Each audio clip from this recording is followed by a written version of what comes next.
Good afternoon, everybody. Uneducated Economist here. In this video, I'm going to be talking about the collateralized loan obligations and how the issues taking place within the collateralized loan obligation markets is going to be causing a wave of defaults coming into the next couple of years. According to S&P Global estimates, that there are more than 1 in 25 businesses that will default. I'm going to leave a link down in the description of this video to a Reuters article that talks really well about this situation that is now taking place within this collateralized loan obligation market. Now, if you're not familiar with CLOs, CLOs are a investment of a bunch of loans that have been packaged together. So companies who would typically not even be able to sell a junk bond because their credit rating is so bad can get a loan from a bank. That loan is then sold off to people who will then put it together into a single investment.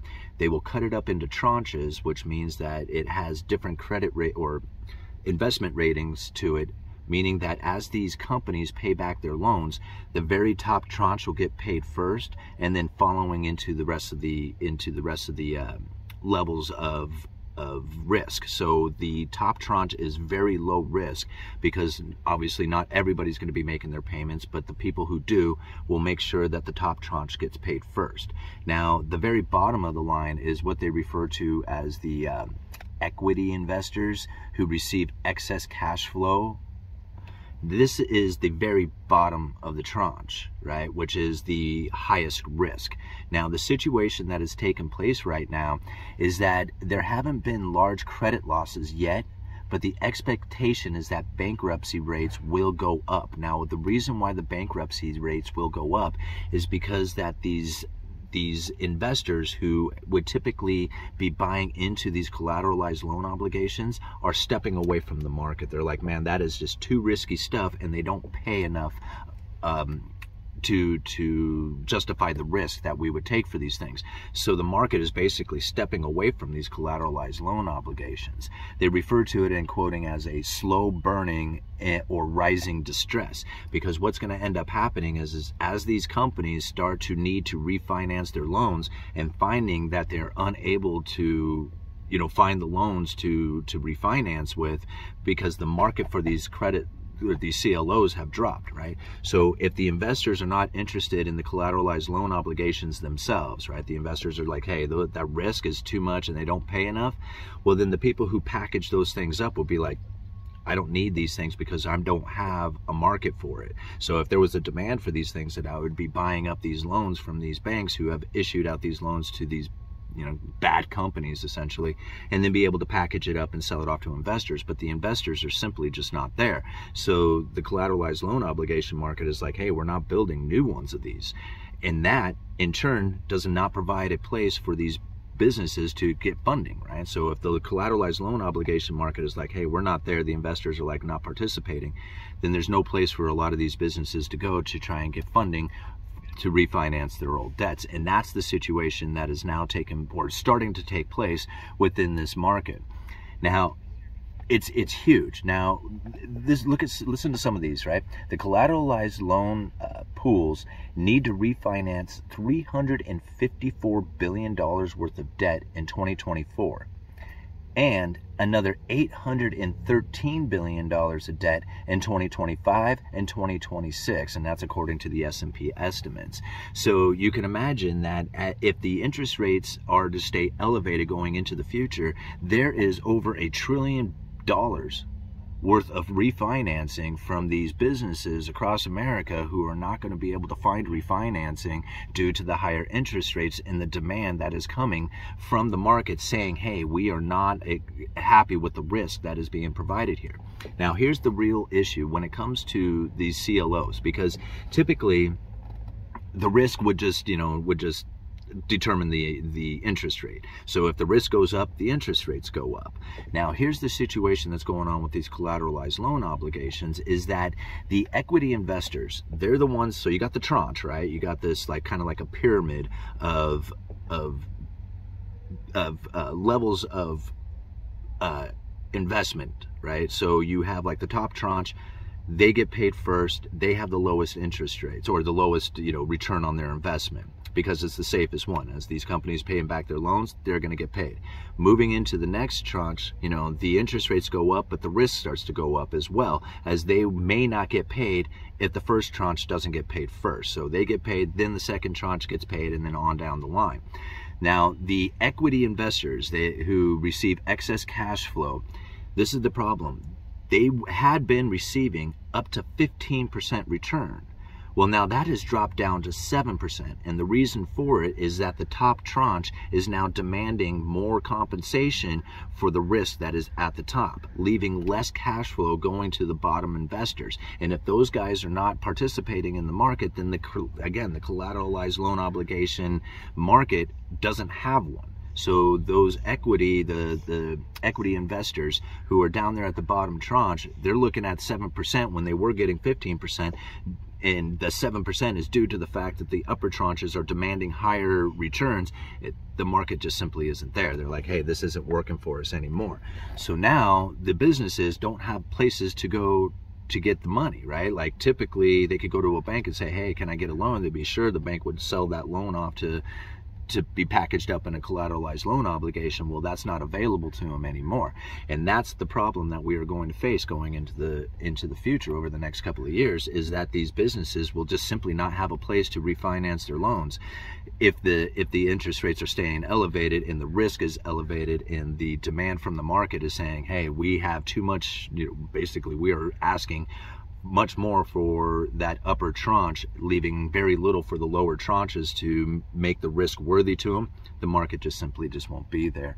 And so this is what we can look forward to going into the future. However, when we think about like what happened during the pandemic, a lot of companies got bailed out and they're sitting on cash holdings right now. So they will not need to necessarily refinance going into the future. Now, I'm not talking about all companies out there. I'm just talking, you know, some of the more viable companies out there, because we really have to think what happened that caused this situation to exist right now, where these collateralized loan obligations have just swelled to an entirely, what is it? It's a $1.5 trillion market. It is absolutely just insane how big it is. And now what happened is that during the pandemic and the bailing out of all corners of the financial market, the corporate debt lending facility created a situation in which the demand for junk bonds and the demand for these collateralized loan obligations started going through the roof.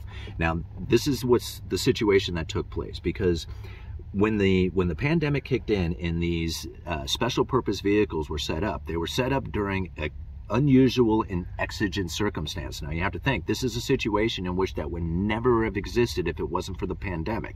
So it's not like a typical tool coming from the Federal Reserve or the Treasury. They had to have that unusual and exigent circumstance to be able to set these special purpose vehicles up. Now, these special purpose vehicles, they are entity that is separated from the Treasury and the Fed, and they were funded with hundreds of billions of dollars. In fact, if I remember right, it was some ungodly amount. It was like $650 billion or something that they funded this thing with. And then they put out this narrative that, hey, we're going to be buying corporate debt. We're going to be buying the fallen angels, right? So all these corporations who all of a sudden couldn't find funding because of the pandemic and lockdown and everything else, the corporate debt lending facility was going to be there to buy this corporate debt. So that scared the hell out of everybody, because they said the Federal Reserve was going to be picking the winners and losers. And they did buy some corporate debt, but it was just that narrative alone, that credible threat that got out there, that people were believing that the Federal Reserve was going to be buying $650 billion worth of corporate debt, but they bought just a little bit. The markets tried to front run the Federal Reserve by buying into this corporate debt, which drove the yields down and the prices up, right? So now all these corporations were just gorging on cheap debt, right? As the idea that the Federal Reserve was going to be there to buy this stuff up. The markets were participating in that at their own free will, right? Which was not necessarily like based on good information, because really the idea behind it is that the Federal Reserve was going to be buying this corporate debt from them. If they were to buy it first, they could sell it to the Fed for a profit. Now, that was kind of like the whole plan. But as this started to take place, the corporations were able to just find all the funding they need. The Federal Reserve pretty much sat back and didn't do anything. They did buy a little bit of corporate debt, but it wasn't nearly that of $650 billion. I think it was just really, it was like, I think, 50 billion or something like that, or I can't remember the exact number, but it was quite small, not very much, considering how much they could have purchased. Now, that right there created another situation in which the demand for a return on investment, right, the yield that an investor will get, that was nowhere to be found.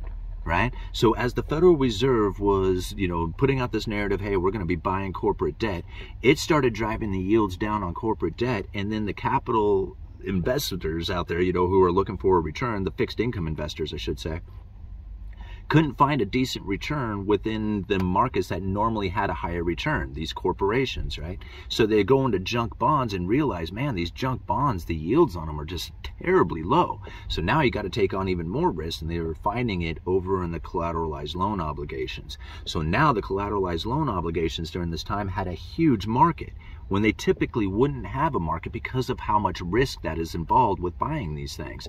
Obviously the upper tranche is a little better than the lower tranche, but just the fact that the investors were looking for a higher return on that fixed income and finding it in the CLO market, that's created another boom in the market, in that collateralized loan obligation market itself.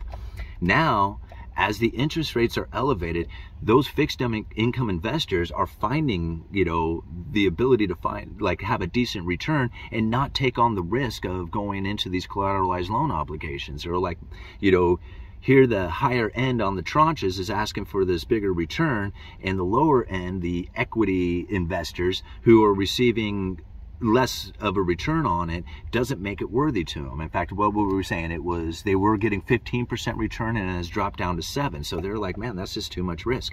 And now these corporations who had typically found funding within that market, there's nobody there. There's nobody there. And so when it comes time to refinancing their old debt into new debt, they won't be able to do it without taking on ever increasing amounts of higher interest rate payments, and that will essentially trigger the default that these guys are predicting. So, okay, Uneducated Economist. I'll leave links down in the description. You let me know.